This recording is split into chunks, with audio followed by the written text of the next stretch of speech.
Bueno, vamos a comenzar a ver este tema del pie equinovaro, ¿no? Bueno, el pie equinovaro es conocido con múltiples nombres, ¿no? Hay múltiples denominaciones para llamar a esta deformidad congénita, ¿no? También se le conoce como talipes equinovaro, ¿no? Pie de Chapin, pie de Bob, pie torto, pie sambo, ¿no? Entre otras muchas. Esta afectación ortopédica es la afectación congénita más común o es una de las más comunes, ¿no? Presentándose de 1 a 2 en 1000 nacidos vivos y esta requiere un tratamiento intensivo. Bueno, dependiendo del tipo de afectación que sea también y a qué síndrome se esté relacionado, ¿no? Bueno, y lo más probable es que represente una displasia congénita no solamente, no solamente en la forma, ¿no? Sino de todos los tejidos musculoesqueléticos distales a la rodilla, ¿no? Llámense estructuras ligamentosas, musculotendinosas, osteoarticulares y neurovasculares también se han descrito. Entonces, vamos a ver en cuanto a su epidemiología, ¿no? La frecuencia es de 1 a 2 por cada 1000 nacidos vivos, ¿no? Y de ellos aproximadamente el 50% es bilateral, ¿no? Entre la prevalencia entre varones y mujeres, la prevalencia es de 2 a 1, ¿no? Siendo más prevalentes en los varones. Y en cuanto a la herencia, ¿no? En familiares o en cuanto a la genética, se dice que el riesgo es 17 veces mayor en parientes de primer grado, ¿no? Y este riesgo baja hasta 6 veces si el parentesco es de segundo grado. Entonces ahí podemos determinar que también esta afectación tiene un origen genético, ¿no? Bueno, y el riesgo de tener un segundo hijo afecto es de un 2,5%. Y como lo vamos a ver en la etiología, ¿no? La herencia es multifactorial, ¿no? Se habla de varios orígenes mecánicos, orígenes genéticos, ¿no? Asociados a algunos factores de riesgo de la madre, orígenes plasmáticos, en fin. Bueno, en cuanto a la etiología, vamos a ver, bueno, que el 95% de los pies planos va a tener una etiología idiopática, ¿no? Que es una displasia primaria, pero local de todos los tejidos de la extremidad, afectada desde la rodilla hacia abajo. No, se han propuesto varias teorías para determinar por qué se da esta respuesta, esta afectación de los tejidos, ¿no? Entonces, tenemos por acá la respuesta fibrótica retractora, ¿no? Que es que el tejido retráctil miofibrástico se ha encontrado, ¿no? Tejido retráctil miofibrástico en los ligamentos mediales, ¿no? Hay un aumento de lo que son las fibras de, de colágeno, ¿no? Y unas restricciones ligamentosas faciales anormales. Es en cuanto a la respuesta fibrótica retractora, ¿no? También se encuentra asociado a algunas alteraciones sistémicas, cromosómicas, ¿no? Algunas trisomías, algunas delecciones, ¿no? Como la artroliposis, la displasia distrófica, ¿no? La displasia de Streeter, la displasia de Freeman-Sheldon y la displasia de Moebius, ¿no? El síndrome de Moebius. Y además se encuentra, o han hallado alguna relación con la con la mutación o con la afectación de ciertos genes, ¿no? Eh, Esto se halla porque en madres que tienen hábitos tabáquicos, ¿no? El tabaco hace o tiene que ver con la mutación de estos genes que voy a mencionar, ¿no? Entonces, se ha visto alguna relación, aunque no como causa, ¿no? Entonces, genes de acetilación, 1, 2, ¿no? Genes del metabolismo xenobiótico, ¿no? Y genes que tienen que ver con la formación de las extremidades inferiores, ¿no? Como son los que tenemos acá, ¿no? Además, con la formación de proteínas contráctiles, ¿no? El CAN1, el WNT7A, ¿no? Bueno, otra teoría que, que trataba, ¿no? De explicar la etiología es la detención del desarrollo embrionario. Entonces, nosotros recordemos que aproximadamente en las semanas 6 a semana 8, ¿no? Se tiene un pie que es muy parecido al pie sambo, ¿no? Un pie sambo, ¿no? Que tiene todas las características, ¿no? Un pie equino, supino, adulto, ¿no? Y una dirección medial. pero este se normaliza más o menos a la semana 12 a 14, ¿no? Entonces, eh, esta teoría eh, no concuerda mucho, concuerda con la forma, ¿no? De la parte de cómo este pie bueno, adopta esa forma característica, pero no concuerda con las deformaciones que tiene la estructura ósea, ya que esas deformaciones que tiene la estructura ósea no se ve en ningún proceso de la embriogénesis, ¿no? Como podemos ver, por ejemplo, en la cabeza talar dimórfica y la dislocación medial del navicular, no, nunca se han observado en ninguna etapa del desarrollo fetal. Eh, por lo tanto, el desarrollo fetal normal no tiene en cuenta esta displasia primaria, ¿no? Bueno, esto con respecto a la etiología. Entonces, vamos a ver acá, disculpen, vamos a ver acá en cuanto a la anatomía patológica, qué es lo que sucede con las diferentes estructuras óseas. ¿No? Vamos a tener por acá que las estructuras que se van a ver afectadas, bueno, parte del astrágalo, ¿no? El calcáneo, el, el escafoides o el cuboides y bueno, los demás son afectaciones mínimas, ¿no? Bueno, el astrágalo tiende a ser corto, ¿no? Va a presentar una desviación medial y plantar, ¿no? Una desviación medial y plantar del extremo anterior, ¿no? Va a presentar un cuello talar corto, va a tener un ángulo de inclinación menor, ¿no? Incluso a 90 grados, ¿no? O respecto en comparación con lo normal que es de 150 a 160 grados. Su centro de osificación está retrasado también, ¿no? Y se encuentra parcialmente extruido de la mortaja tibio peroneo astragalina anteriormente y bueno, esta mortaja rotada externamente, ¿no? Bueno, y además las facetas, tanto la anterior como la medial de la articulación subtalar, se van a encontrar o bien ausentes, pueden estar también deformadas, ¿no? O también pueden estar, ¿no? Eh, involucionadas, ¿no? No están correctamente formadas. No, bueno, y esto se debe a la desviación medial que tiene el calcáneo, ¿no? Por eso no se forman estas facetas correctamente. Bueno, en cuanto al calcáneo, el contorno del calcáneo puede ser de apariencia normal, ¿no? Aunque este suele ser más pequeño de la anatomía de un niño normal, ¿no? Va a tener una angulación medial con una rotación de aproximadamente 22 grados, ¿no? Y una angulación plantar, ¿no? El sustentáculo tali, acá no se puede observar, se encuentra subdesarrollado, ¿no? Y además presenta una rotación en aspa, ¿no? El segmento posterior está invertido y el segmento anterior está invertido.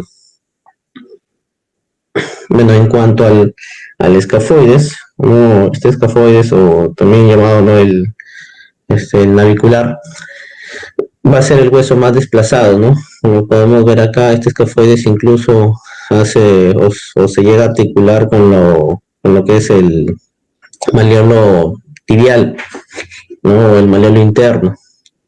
Y bueno, se desplaza en sentido medial y plantar hacia la cabeza del astrágalo, no tiene una relación articular falsa, está luxado hacia adentro y hipertrofiado en la parte interna también, no por esta relación que tiene, y tiene un magma fibroso que se denomina el nódulo de Henry.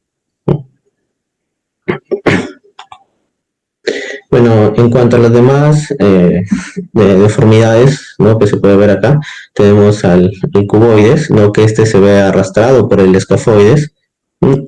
Y se subluxa en abducción e inversión en relación al extremo anterior del calcáneo. En cuanto a los cuneiformes al cuneiforme y a los metatarsianos, se encuentran en aducción, en metatarso varo, no secundariamente la deformidad del retropié, o sea, siguen la alineación de los demás huesos, ¿no? El talón se va a encontrar en varo por la inversión y en la aducción del calcáneo.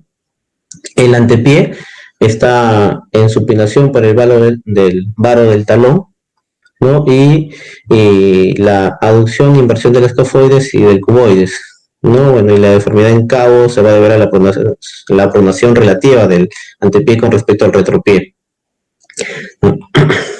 Entonces, según la etiología, vamos a clasificar, encontrar un artículo, ¿no? Que lo clasifican en tres tipos, ¿no? Al pie de Bo, ¿no? En un tipo postural, en un tipo clásico, bueno, en un tipo 3 que es intensamente displásico, ¿no? En cuanto al tipo postural, se denomina, ¿no? Que es básicamente por un origen mecánico, tiene una deformidad que se considera relativamente blanda, ¿no?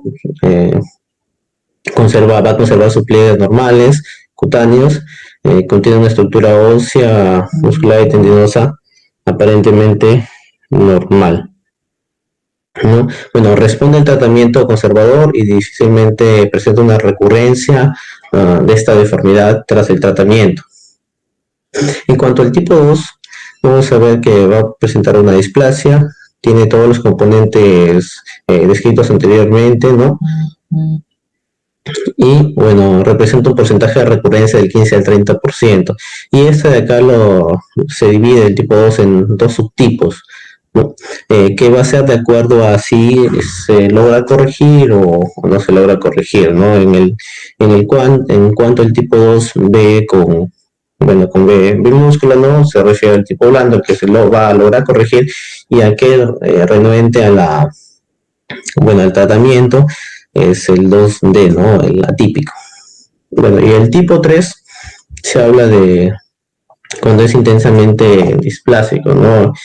Tiene todas las deformidades anteriormente descritas, ¿no? Coexisten con alteraciones congénitas en diversas áreas del organismo, está asociadas a diferentes patologías, síndromes, y es rebelde a todo tipo de tratamiento, ¿no? Y son los que clásicamente requieren un tratamiento quirúrgico. Por acá. ¿No? Bueno, en cuanto al diagnóstico, como toda patología congénita tiene que comenzar con la exploración del recién nacido, ¿no? Para diferenciar el pie equinovario idiopático del neuromuscular y además descartar la presencia de malformaciones congénitas asociadas a este, ¿no? En cuanto al grado de irreductibilidad del pie, tenemos que explorar los componentes de deformidad y el grado de rigidez, ¿no? Bueno, siguiendo un orden, ¿no? En la aducción, el cabo, el varo, supinación y el equinismo, ¿no? Entonces, hay incluso algunas tablas que ayudan a ver el grado con respecto a algunos ángulos, ¿no? Que nos otorgan un puntaje y según ese puntaje el, vamos a ver el pronóstico que tienen estos pie varos, ¿no? Bueno, en cuanto a los pliegues cutáneos, se tienen que ver porque son un signo de agresividad, ¿no? Podemos ver acá una imagen de una deformación clásica de pie equinovaro. Bueno, vamos a ver acá lo que es la característica, la parte clínica, ¿no? En cuanto al diagnóstico, bueno, no es difícil diferenciar un pie equinovaro difícilmente se va a confundir con otra patología, ¿no? Tenemos el equino, que es la deformidad del retropié, ¿no? Hay una flexión plantar, la punta se va a encontrar descendida con respecto al talón que se encuentra ascendido, ¿no? Bueno, en cuanto al varo, hay una aducción e inversión del calcáneo por debajo del astrágalo, ¿no? Y hay una elevación del borde interno del pie, ¿no? También como la espinación, ¿no? Y bueno, y al cabo hay una encorvadura de la punta hay una encorvadura de la punta, ¿no? Hacia el talón. Bueno, y el adulto, ¿no? Que se acerca a la línea media, ¿no? Disculpen. Está. Bueno, en cuanto al tema de los análisis que podemos utilizar, tanto eh, no imagenológico como de otro tipo, no son recomendados. No, la radiología tiene poca utilidad en esta patología. No, no, bueno, ya que los centros de dosificación no nos van a dar no van a dar muchos detalles, ¿no? Ya que en esta etapa, ¿no? En las primeras etapas de la vida recién o comienzan a formarse el estrágalo y el calcáneo, ¿no? Y no se ven los demás huesos del tarso. Bueno, incluso con esto podemos ver algunos ángulos, ¿no? Podemos ver el ángulo, el esquema radiográfico del ángulo de Kite o Kit, ¿no? Bueno, va a estar entre 20 y 30 grados, ¿no? En el caso del pie equinovaro, este va a estar por debajo de los 20 grados, ¿no? Y los valgos se encuentran por encima de los 30 grados, ¿no? Y el otro esquema radiográfico es el ángulo del astrágalo con el primer metatarsiano.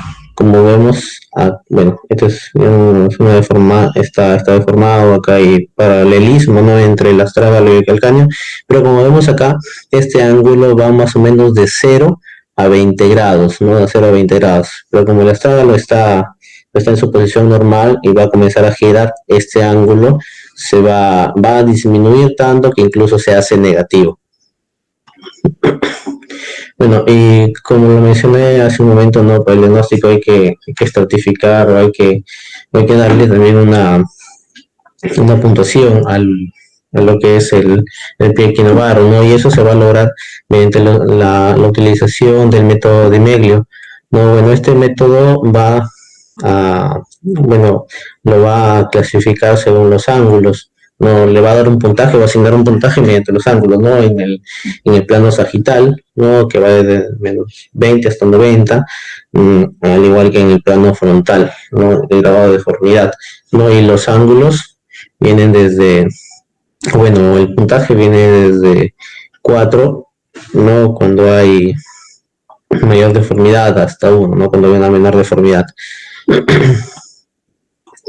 Y además vamos a ver por acá, ¿no? En el plano horizontal, vamos a ver la relación entre la punta y el talón, ¿no? Y la relación de la deformidad también del calcáneo.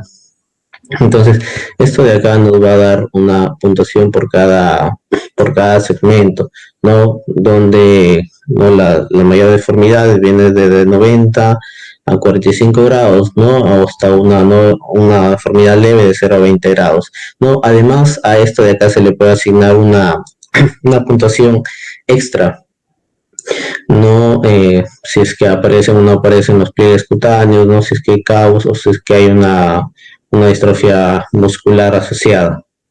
Entonces vamos a clasificar en 4 grados, ¿no? Que viene de una leve, moderada, severa y hasta muy severa, ¿no? Y esto tiene un índice de frecuencia. Bueno, esto también sirve para ver las probabilidades que tiene esta afectación de resolverse, ¿no? Bueno, el mayor puntaje que se puede lograr acá es un puntaje de 19, como lo podemos ver acá, ¿no?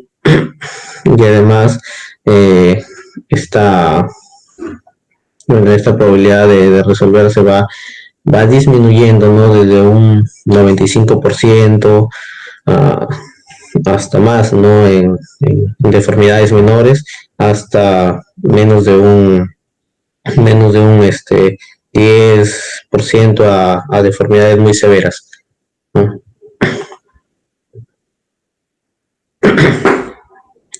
Eso con el diagnóstico, ¿no? Bueno, en cuanto al tratamiento, no voy a ahondar mucho en esto, ¿no? Bueno, pero que el doctor nos pidió que iba a hacer una clase, pero vamos a mencionarlo de todas formas, ¿no? En cuanto a tratamiento, vamos a ver que el principal tratamiento de acá es el no quirúrgico, ¿no? Un tratamiento conservador, como se le llama. Bueno, dentro de los pioneros del tratamiento conservador está Kay, ¿no? Que él trabajó más o menos en los años 40, ¿no? con aproximadamente 800 casos, donde él colocaba también aparatos de yeso y tenía una modificación, tenía una secuencia, ¿no?, de modificaciones o de fijaciones para llevar a cabo su técnica, ¿no? Que comenzaba con una aducción del pie, después iba al talón en varo, la inversión, y finalmente trataba lo que es el equino. Y después nosotros tenemos el ya famoso, conocido como método Ponseti, ¿no? Bueno, que va a ser una manipulación semanal y aplicación de yeso para corregir esta deformidad, ¿no? Bueno, esta manipulación permite la relajación del colágeno y una remodelación atraumática, ¿no? A diferencia de la cirugía, que puede generar cicatrices, retracciones, no pies rígidos, entre otras, ¿no? Y bueno, este método Ponseti va a corregir las deformaciones según este acrónimo, ¿no? Que es el CAL, ¿no? Entonces vamos a ver que primero se va a corregir lo que es el cabo, luego de forma paralela el adulto varo y finalmente lo que es el equino. No, bueno, esta técnica consiste en estirar y manipular el pie y aplicar un yeso, ¿no?, hasta la próxima sesión, que es en una semana, para después estirar los ligamentos y corregir gradualmente la deformación, ¿no? El pie se manipula aproximadamente de 1 a 3 minutos, ¿no? Y la corrección se va a mantener durante una semana, con un yeso que va desde un yeso muslopedio, ¿no?, que va de la punta de los dedos hasta por encima de la rodilla, ¿no?, con una flexión de la rodilla en 90 grados, ¿no? Más o menos con 5 o 6 yesos es suficiente para corregir esta deformidad, ¿no? Bueno, en la mayoría de los casos. Bueno, como mencioné acá, el primero en corregir es el cabo, ¿no? Se logra con una supinación del antepié en relación con el retropié, ¿no? Aunque esta manipulación parece en primer lugar contradictoria, porque tiende a exagerar los rasgos del pie cabo, ¿no? La elevación del primer metatarsiano y la supinación del antepié están en contraste con otros métodos de manipulación que proponen la corrección del cabo por pronación desde el primer metatarsiano. Bueno, en esta primera sesión el antepié es supinado y secuestrado simultáneamente, ¿no? O sea, es fijado simultáneamente. El cabo siempre se corrige en el primer yeso. Bueno, en las demás sesiones se va a corregir de forma simultánea lo que es el adulto y lo que es el varo, ¿no? Siguiendo o teniendo en cuenta 3 pasos. Primero, la aducción del antepié debe realizarse con el pie ligeramente en supinación, ¿no? Después va a haber una abducción que se realice con el pie en equino y finalmente ubicar el punto de apoyo para la compresión en la cabeza del astrágalo, ¿no?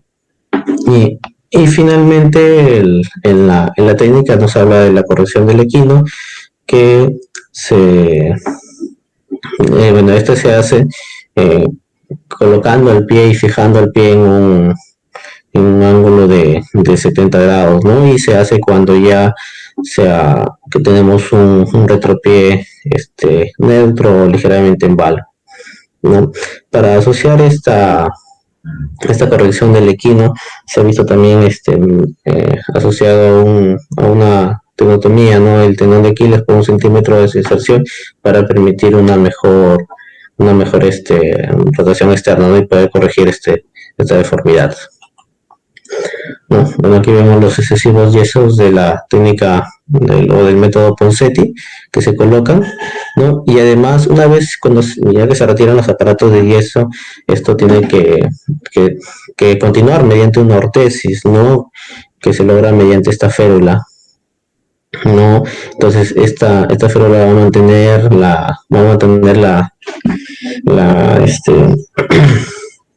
va a mantener la posición actual que tiene el pie, ¿no? Y así tener mejores resultados. ya que si es que no se realizara esto, los resultados tienden a empobrecerse, ¿no?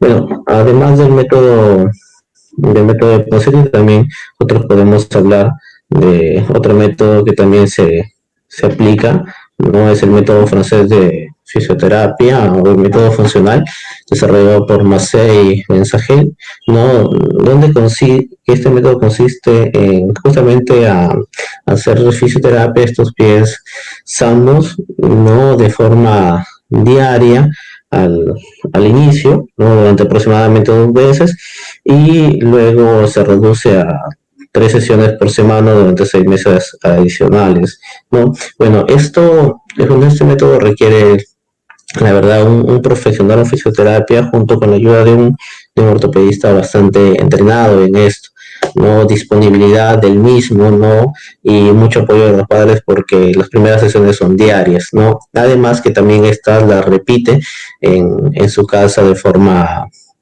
diaria, ¿no? Bueno, entonces eso es lo que tengo, doctor, con respecto al pequino o pie sambo.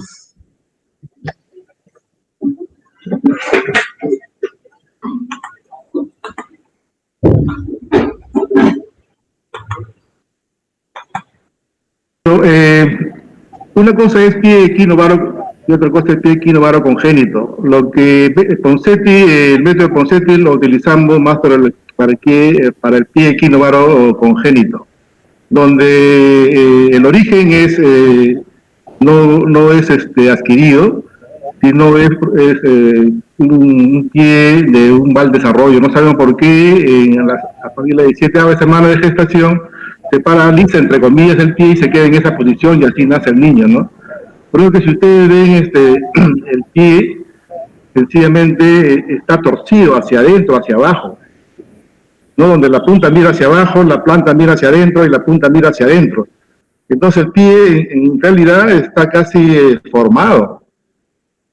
Le hacen otra cosa que está cabo, perdón, está cabo y está aductus.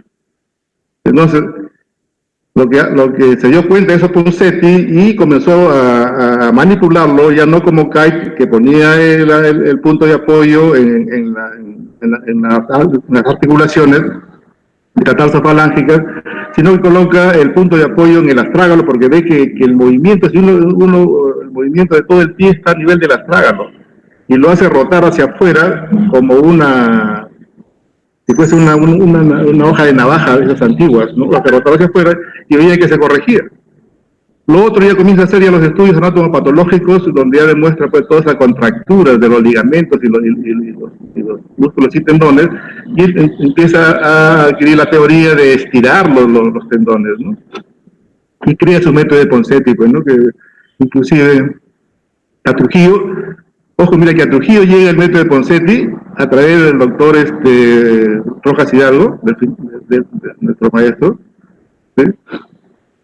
Y él no lo aplica. ¿Por qué no lo aplica? Porque cuando viene de San Juan de Dios, en San Juan de Dios se aplicaba el método de Kite, ¿sí? Y el método de David Brown. Entonces, no lo aplica él. Pero también acá en el hospital de Belén lo aplicaba el doctor Carruitero, pero en forma ineficiente, porque cuando yo llego de San Juan de Dios, ahí me llamaba mucho la atención porque también venía con el método de Kite, y el doctor Carruitero lo hacía los yesos, hacía la tenotomía en Aquiles, y ya no le colocaba la férula de Ponseti, de los zapatitos. Entonces yo decía, pero ¿qué pasa con el doctor? No sabe tratar pie que por acá, por allá, ¿no? Porque nosotros hacíamos pues, la liberación interna, lo abríamos el pie, lo desarmábamos para volverlo a armar, ¿no? Y al final quedaba un desastre, ¿no? Cuando ya llegan niños por encima de los 4, 5, 6, 7 años. Pero hasta cuando yo fui a Chiclayo, comenzamos a trabajar el método que por ahí se nos insinuaba, ¿no? El pie bot, con el método de Ponseti, comenzamos a trabajar. Llego yo acá al hospital regional y a partir del 2000 empiezo a trabajar con pie bot, ¿no? Pero con método de Ponseti. Y comenzamos a trabajar inclusive con Pepe Doctor Rojas, hicimos un primer trabajo en el 2014, que son los proyectos de investigación de la universidad. Desde el 2002 al 2014, logramos adquirir casi más de yo tengo los datos, todo esto está acá en el trabajo que les iba a presentar. Entonces comenzamos a trabajar y más de 500 casos, ¿no? Un promedio de 2 casos por mes, porque hacía lo que en el hospital y lo hacía también junté lo que hacía en la parte privada, ¿no? Entonces se juntó muchos casos, y todos esos casos, cuando en Lima se funda ya la Asociación Internacional Ponseti, entonces yo llevo mis casos, pues, ¿no? Fue en el año 2014 que hicimos un proyecto con el doctor Rojas, Pepe y Edward Linares. Aquí está. Se llama Estudio Clínico Epidemiológico del Pie-Bot y el tratamiento con el método de Ponseti, Hospital Regional de Trujillo, 2002-2013. Eso es lo que hicimos, ¿no? Y había, del 2000 al 2013, tuvimos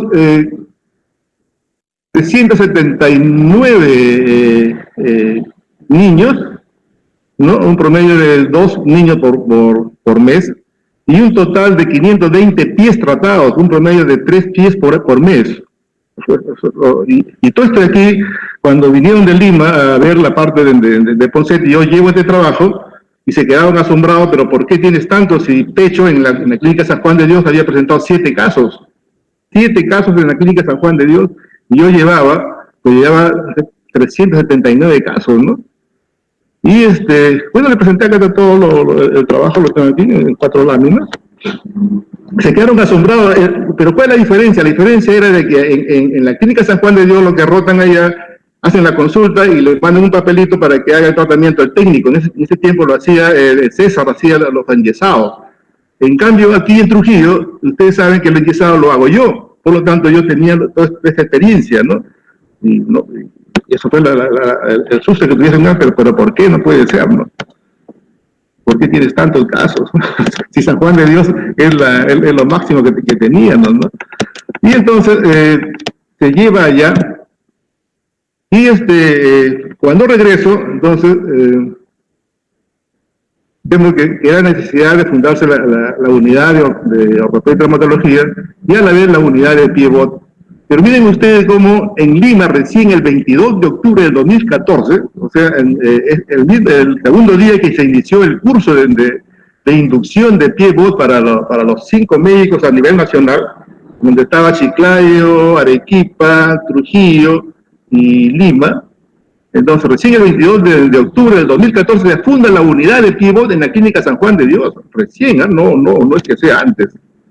Entonces, el 6 de noviembre de 2014, yo llego, estaba el jefe Pepe, y le hablo y le digo, Pepe, hay esto de acá, ¿qué te parece? Muy bien.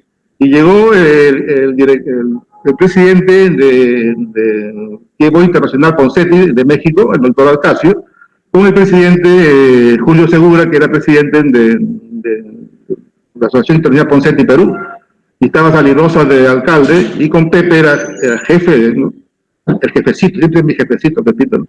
Y fundamos el 6 de noviembre de 2014 con él y con Salirosa la unidad de Pie-Bot, la cual comenzamos a trabajar nosotros acá. Y el tiempo recuerdo, estaba el residente Edward, estaba el residente el que corría pasito, ¿no? Estaba Tomasito en el segundo año, ¿no? Y se fundó acá, pues, ¿no? Comenzamos a trabajar, pero yo comencé ya a trabajar con ¿cómo se llama? Con una base de datos a nivel mundial, ¿no? Que una clave está Europa, América Latina, América, ¿no? Etcétera. Y uno entraba a América Latina y ahí está Perú, y uno entraba a Perú y ahí sale el nombre, con los datos para ingresar de mis pacientes del hospital y de la parte particular.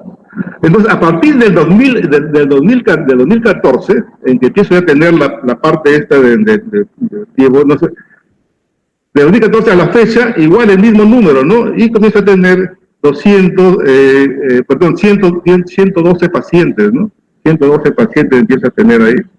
Y eso ahí es lo que también decía presentar ahora, porque de 111 pacientes, 76% son masculinos, el 27% son femeninos, el 51% es bilateral, el 28% es derecho y el 21% son izquierdos, ¿no? El 70% son idiopáticos, encuentro yo, y un 21% son del tipo neurológico. Y un 4% solamente son del tipo ya con otros síndromes asociados, ¿no?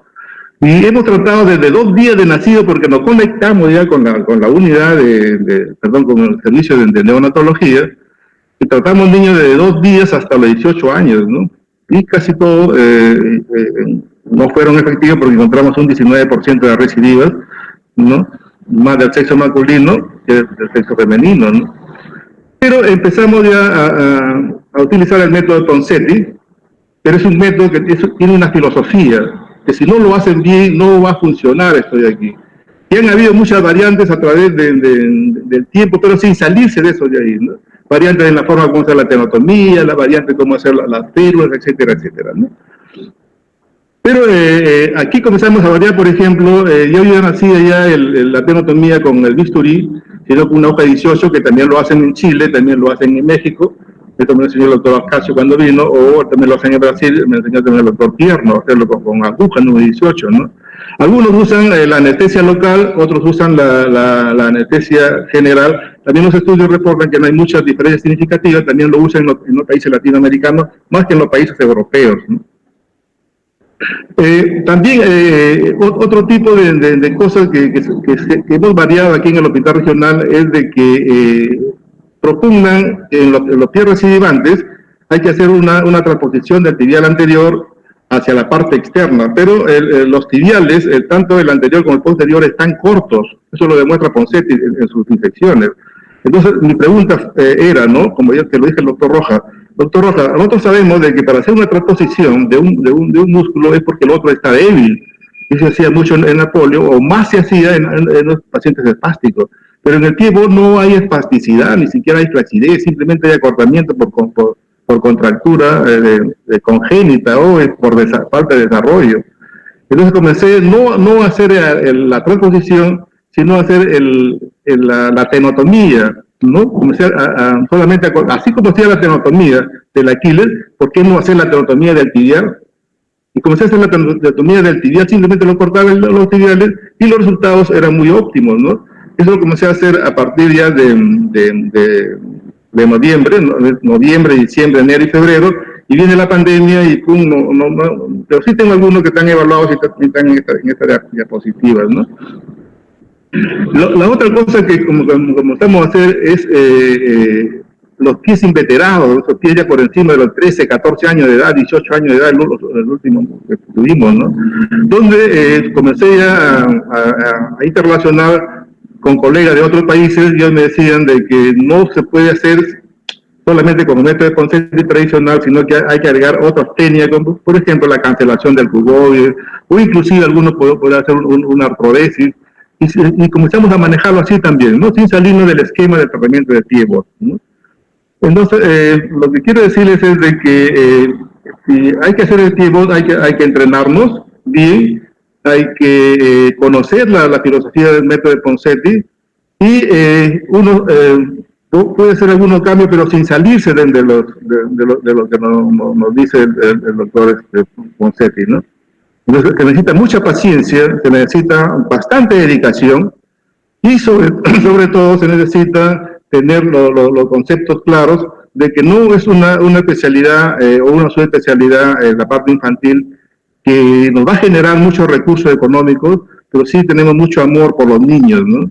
Y sobre todo, la Asociación Internacional Ponseti, a nivel mundial, justamente nace, ¿por qué? Porque había muchos niños que no se podían tratar porque el costo es muy elevado, que va de puros yesos, que son entre 4 a 8 yesos, por encima de 8 yesos hay que tener en cuenta que algo está fallando, hay que revisar, y después viene la cirugía, ¿no? Que no es lo mismo hacerlo con local o hacerlo en sala de operaciones, hay que prepararlo al niño y tener todo un equipo de anestesiólogos dedicados a esto. Y si no, lo otro viene ya el hecho de confinar su férula, ¿no? Y que lo va a usar desde que el niño termina las 3 semanas de yeso post-tenotomía de Aquiles, la va a usar hasta los 4 años de edad, ¿no? Por periodo en los primeros 3 meses, día y noche, después de los 3 meses, solamente entre 12 a 14 horas, que es lo que supone cuando el niño duerme.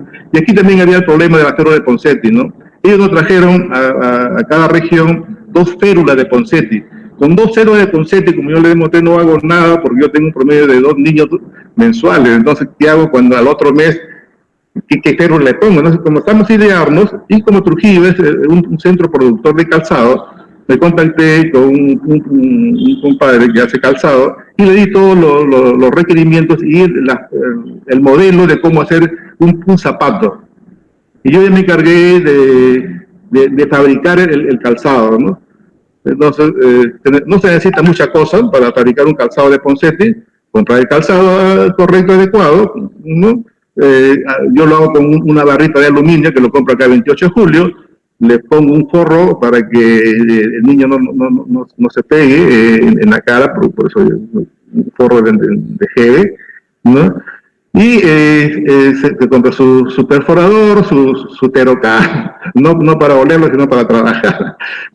¿Cómo se llama? Sus remaches, se arma el zapatito en el lado sano 10 grados y el lado afectado entre 45 a 70 grados, con una curvatura de 10 grados. Se arma eso y eso se reda. Y se abarata los costos, no se abarata mucho los costos. Entonces se usa después de la tenotomía. La tenotomía, ¿cuándo hacerla? Cuando después del cuarto yeso ustedes ven que han corregido con una abducción por encima de 45 grados, recién hagan la tenotomía. Si lo hacen, no hay una corrección de aducción de 45 grados, o es menos, mejor no lo hagan porque van a fracasar. Siempre hágalo cuando la corrección es por encima de 45 a 70 grados. ¿Sí? Se hace la tenotomía percutánea y hacen la corrección del equino, ¿sí? Pero siempre con cierto grado de abducción. En esa forma le colocan su yesito y siempre controlen, ¿no? Como cualquier otro yeso es incontrolable siempre, todo lo que es la perfusión, todo lo que es la parte que corresponden al cuidado de todo yesito. Y siempre cambiarlo cada semana. Para sacar el yeso, nada de sierra, usen tijera, usen cualquier otra cosa, o remójenlo, y ustedes ya comparten siempre con su paciente. La parte más importante de esto de aquí, del tratamiento, los tips que se les da siempre es conversen bastante al inicio con la familia, y sobre todo con los papás que son jóvenes, porque siempre los abuelos van a decir, sí, pero miren ustedes cómo era tanto yeso que le han puesto, ahora el pie está flaquito, el pie está chiquito, y eso no es correcto, ¿sí? Entonces, desde que empieza el tratamiento hasta que termina, una buena comunicación. Se le dice, mire, este es para mi trabajo, yo se lo voy a dejar derecho, y usted, en segunda etapa del tratamiento, es que usted le coloca la férula. Si usted no le coloca la férula, porque casi el 40% a 70% algunos refieren, de que los fracasos del tratamiento de pivot es porque no han usado la férula, pues, lo que significa que no ha habido una buena comunicación con los papás. Entonces, siempre trabajar con los papás jóvenes, si es que son jóvenes, y ya no con los tíos ni con los abuelos, con nadie, porque ellos tienen otro concepto de lo que es el yeso en un recién nacido. No, ¿cómo le vas a colocar yeso si recién ha nacido, es chiquito, que por acá, por allá? ¿Cómo le van a cortar su piecito si recién ha nacido? Convérsenle bien, si tienen fotos, muéstrenle fotos, si tienen algún otro documento para decirle, no, así es el tratamiento, la cirugía es simplemente muy sencilla, ¿no? Entonces ellos van a entender. Yo en mi consultorio tengo fotos de antes de Ponseti y les enseño todas las barbaridades que hemos hecho con otro tipo de métodos. Y ellos dicen, no, así no puede quedar así. Entonces tengo este método donde solamente con una hojita ni siquiera se ve la cicatriz y quedan muy bien. Entonces ellos le dan a aceptar, ¿sí? Y por último, debo decir de que a los residentes y a los médicos jóvenes que necesitan este tipo de enseñanza, cuenten conmigo. Ojalá que pase pronto esto de aquí para reiniciar los cursos del método de Ponseti. Sí, ahora, para mí ha sido muy satisfactorio este tiempo de pandemia, porque a través de los webinars hemos podido interrelacionar con colegas de todos los países y coincidimos coincidimos. Particularmente se lo digo así con mucho orgullo para el hospital regional, no estamos tan lejos de lo que hacen en otros países, no estamos tan, inclusive ellos no están haciendo lo que yo estoy haciendo y ellos ya lo van a hacer, igual que como con la displasia cadera que yo estaba diciendo, de que yo ahora ya no hago osteotomía, simplemente hacemos descalificación, y con el doctor Freddy Fernández pues estamos haciendo otra tesis, que es la microfractura del acetábulo para estimular su crecimiento y desarrollo, ¿no? Igualmente se han aceptado el hecho de que ya no hagan transposición, sino hacer la tenotomía del tibial anterior. Y eso me llena de orgullo, es un orgullo también para el hospital regional, porque donde trabajan en el hospital regional los centros de Trujillo, chévere, bacán, ¿no? Entonces, eso es lo que les puedo comentar. Si hubiesen alguna pregunta, sobre todo para Michael, retos para resolverlo. Sí, muchas gracias.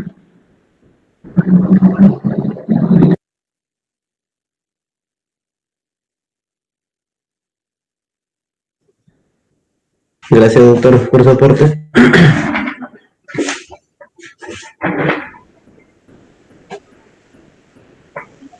Muy bien. Gracias, Eduardo. De repente sí necesitemos de alguna programación para poder revisar o que nos informes todo lo que ha acontecido en cuanto a PIVOT, que es una patología bastante importante y que de repente como traumatólogo general no le damos el sitio debido. Así que ojalá podamos contar pues con alguna exposición tuya. Bueno, casi se nos va el tiempo, pero quiero comunicar lo siguiente. Realmente, gracias al empuje de los muchachos en poder sacar adelante estas reuniones tipo virtual, tampoco nos estamos quedando con esto en la parte tecnológica. Son pocos los servicios que hacen este tipo de reuniones. Yo he conversado esto con los médicos del Hospital de Belén y del Hospital Lazarte en cuanto a reuniones de este tipo. No lo hacen y no sé por qué no lo hacen. Entonces, en ese sentido, como ustedes ven y también están enterados que por webinar hay reunión de residentes de centros educativos bastante importantes. Entonces, si bien estamos ahí en la colita, y con estos aportes individuales de repente de cada uno de los integrantes de nuestros servicios, esto puede ir mejor. Así que en ese sentido estimulo la participación de todos, porque siempre hay algo nuevo que contar. Así que invitamos pues, Eduardo, a que nos hagas una exposición. Te programaremos si aceptas eso, o te haremos la invitación en forma No, Pepito, me gustaría que me programen, no sé qué pasa ahorita, ya me falta el técnico, que es muy bueno. Acá tenemos un técnico formado acá en Harvard, que es Freddy Javier, creo que se llama. Entonces de repente me va a informar cómo hacemos, salimos de un pase. Sí, se había preparado justamente eso, y tú has dicho una cosa muy interesante, Pepito. La educación es universal. Y yo quiero realmente darle una bienvenida formal a César. Nos agrada de que él esté participando con nosotros. Tendríamos que justo llamar un poquito más a Ricardo, porque siempre, no es por nada, y lo cierto y lo real es lo siguiente: es muy probable de que nuestro hospital no vuelva a la normalidad, sino hasta dentro de algún tiempo. Y probablemente no estamos haciendo nuestras actividades normales, sino hasta de no sé cuántos meses. Y lo real es de que, particularmente yo que me estoy acercando ya a la jubilación, no sé si pueda volver a la parte asistencial. Pero sí me gustaría compartir con ustedes bueno, aunque sea mediante este tipo de reunión. Así que no estamos tan apartados de la realidad, pero esa es la realidad conforme se están desarrollando los hechos acá en el Perú y especialmente en Trujillo. Así que mantengamos esto, me alegra bastante, te doy la bienvenida a César. Gracias, maestro. Buenos días, colegas. Muchísimas gracias. La exposición ha estado bastante interesante. No sé si se permite alguna pregunta a alguno de los expositores. Encantado. Doctor Díaz, una consulta. Usted habla de que en el pivot hay un problema en los tendones, en los cuales uno va estirándolo con los yesos. La pregunta es la siguiente.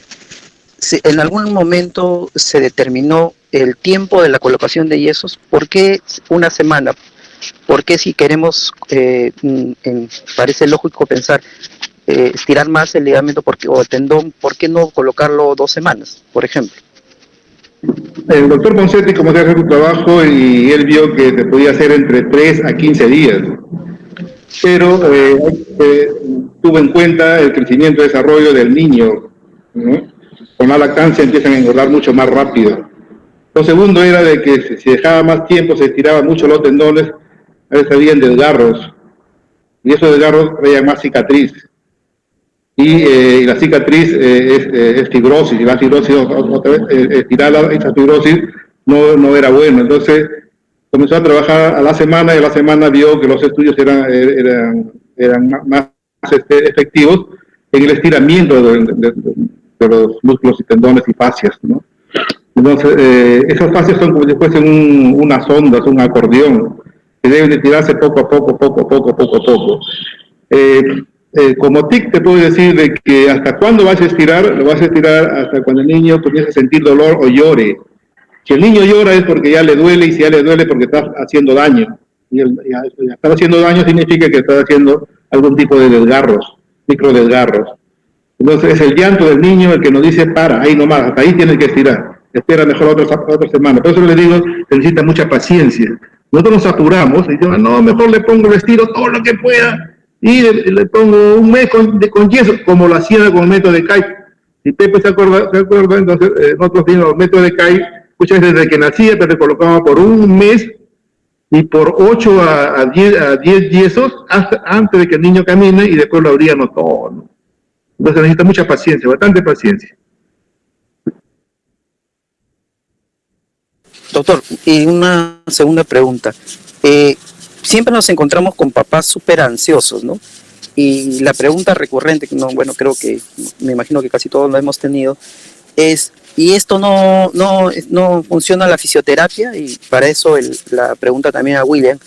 En su experiencia, ¿ha visto algún paciente tratado así con este método francés o simplemente es algo teórico nada más?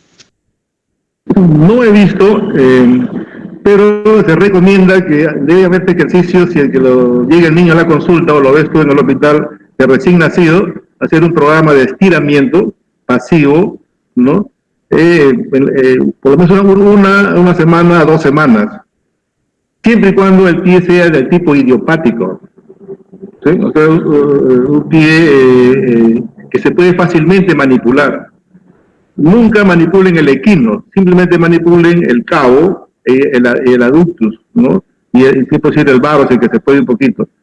Pero si ustedes manipulan el equino, le va a doler mucho y el niño va a hacer mucha resistencia y no va a funcionar. Pero en Chile y en México utilizan directamente le colocan yesos. Ustedes saben que en Cuba utilizan mucho el método de Lizaró, también utilizan el método de Lizaró, pero para niños por encima de los 4 o 5 años, no para recién nacidos. Los otros métodos que ha manifestado no los he usado, simplemente los que saben ya del método de Kai, del método de Brown, ¿no?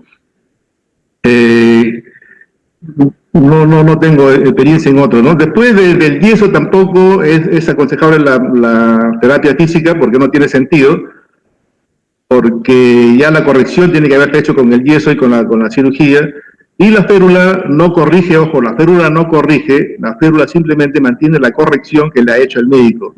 Si la corrección que le hemos hecho nosotros es mala, por más que use férula, no va a corregir más de lo que uno le ha corregido. Por tanto, los controles tienen que ser seriados al mes, los primeros 3 meses, después de cada 2 meses, a partir de los 3 meses, post-tenotomía, ¿no? Pues son los controles que te va a decir, mire, señora, esto vamos a hacer, y tiene que aplicarle todo, desde el inicio hasta los 4 años de edad, tienen que aplicarle absolutamente todo. Puede fallar, hay que hacer esto es un pie complejo. Ojo, el diagnóstico es muy importante, porque muchos pies pueden ser complejos, que hay que cambiar la técnica tradicional de Ponseti, que está descrita como Ponseti también. Porque primero hay que hacerle 2, 3, 4 yesos, cuando tu coche no se puede manipular bien esto de aquí, entonces hay que hacer la tenotomía. Tenga o no los grados de 45 o más de 45 grados de abducción, se hace la tenotomía y se continúa con yesos, porque se consideran pies complejos. Hay que tener mucho cuidado con eso de ahí. ¿Sí? Entonces, la terapia yo no la uso, particularmente no la uso.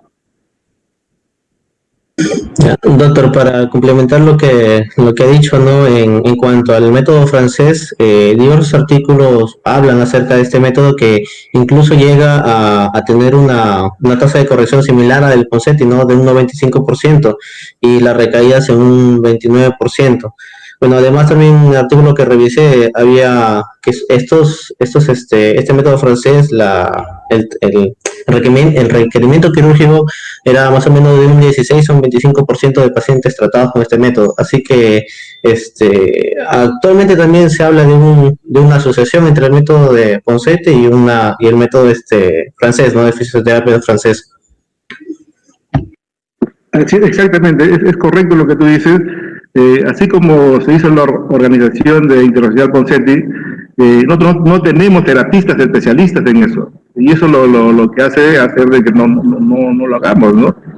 Tú sabes que los terapistas de acá más hacen la fisioterapia, pues, con masoterapia, ¿no? Con masajes, con TENS, con ultrasonido, pero no tienen experiencia en el manejo de este tipo de patología para darles a ellos y trabajar con ellos, ¿no? Al igual, este tipo de asociaciones, ellos mismos lo hacen, ¿no? No le dan a otros. Así como nosotros mismos hacemos el método de Ponseti, ellos mismos hacen eso de ahí, ¿no? Bueno, esa es lo que se puede aportar, ¿no? Sí lo están haciendo, pero son ellos mismos lo que hacen, y son asociaciones especialistas en eso, ¿no? Solamente en eso, ¿no?